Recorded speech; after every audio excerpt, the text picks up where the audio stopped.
Now, guys, today is National White Wine Day. I know.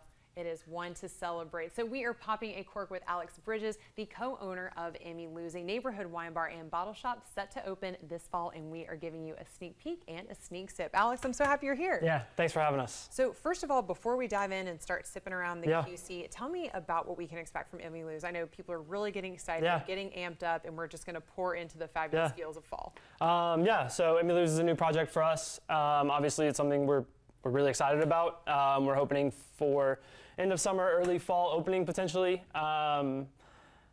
Just a really large wine bar. We're gonna have a nice smattering of small plates, some really great snackies. We are building a kitchen in there.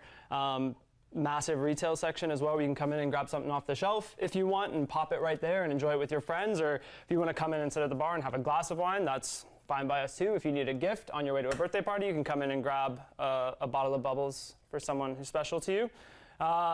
Outdoor patio. We're really excited. It's gonna be cool. Getting geared up, a little something and a sip for everyone. Now, you brought 3 different kinds of white wines here, and this is something here that we're always big fans of in the QC, so I appreciate you curating this. But talk to me about the 3 different ones that you brought today. Yeah, so some unique things for National White Wine Day. We'll start with some Lioko Chardonnay. So Sonoma County Chardonnay, cooler region.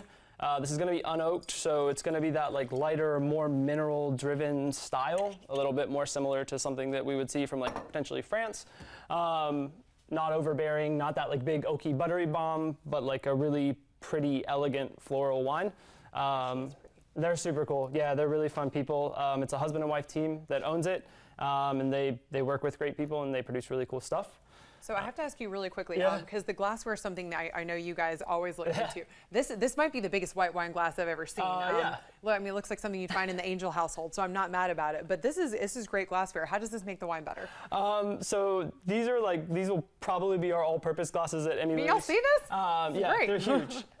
So what it does is it just helps oxygen get into the glass. So when oxygen touches our wine, it starts to aerate.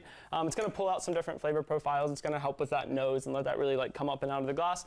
And it'll just let the wine kind of show off and tell you what it wants to do, which is cool. Me, I thought the science was it was good because it would fit more. So great. I'm not here to argue with the science of these sips. Okay, so absolutely loved this one. What do we have next? Domaine du Colombier, which is from Crozes Hermitage on the northern Rhone.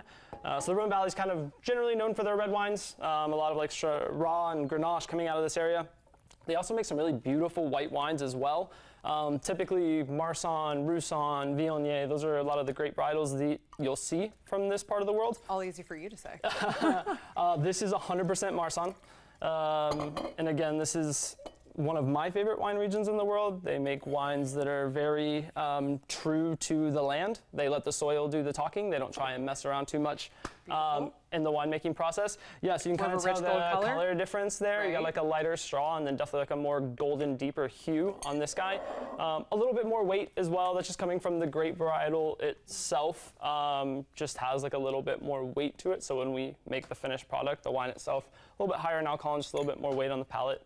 But another really killer wine. Another great way to celebrate National White Wine Day. Now, what is our third to just bring us home? Our last wine here is indigenously. This is a super small producer up in Colli Friuli. So really high elevation, that northeastern part of Italy, almost on the Slovenian border. They make indigenous grape varietals that have always been in this part of the world, which is hence the name indigenously. It's 100% Malvasia, which is not a grape that we see a lot. It's a little funky.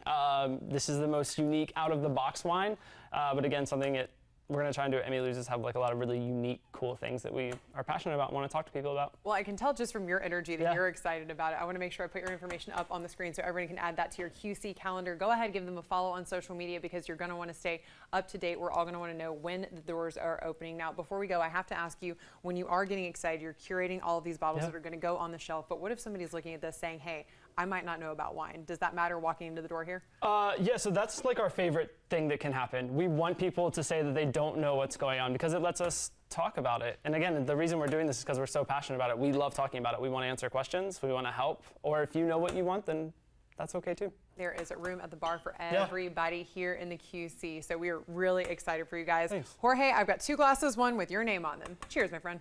I love it. All right, folks.